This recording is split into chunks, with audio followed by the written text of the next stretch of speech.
Very good morning, students. In last lecture of geography urbanization, we have learnt negative impact of urbanization. Today in this lecture, we are going to learn about ways to reduce the negative impact of urbanization. But before that, we will try what are the problems of urbanization. The extreme problem is pressure on resources and social services like water, transport and communication, health and education. So all this social services have lot of social civic pressure. So we should try to reduce that.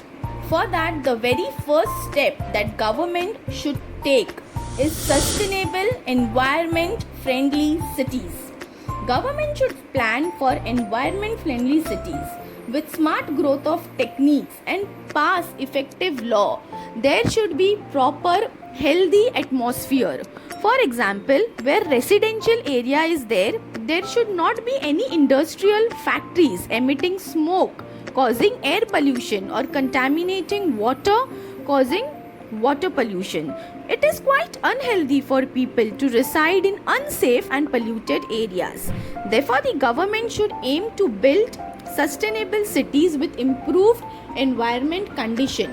Develop basic infrastructure in rural areas, example road, water, electricity, so that more and more people will not migrate in the urban areas.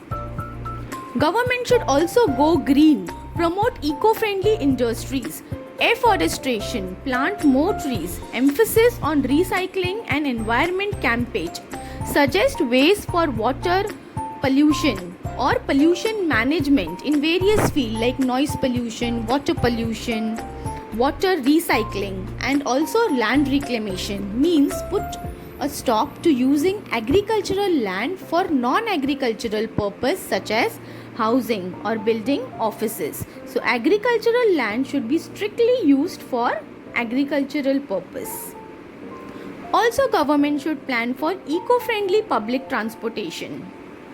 Also, government should provide essential services. Means the government at the local level must ensure that all population living with urban areas have access to adequate essential services such as education, health, sanitation, clean water, technology, electricity, food, etc. So these are facilities which are available in the urban area should be available in the rural areas also. Many a times people face from many difficulties in rural areas. Unhealthy sanitation, no proper sanitation, no proper clean water. So government should develop rural areas by providing them with recreation facilities, education, healthcare services, and also other social services which involves them in social activity. Also, they should be aware about the technology.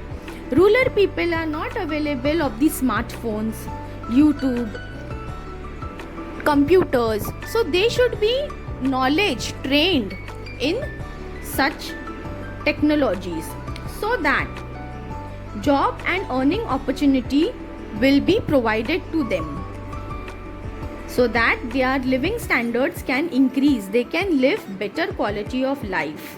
Subsidies should be provided by the government so that basic healthcare, education, public transportation, communication systems, energy and technology can be effectively utilized. So rural people should get all these facilities. Create jobs in rural areas by building more factories to employ more people. So more employment opportunities should be created in rural areas by developing more factories.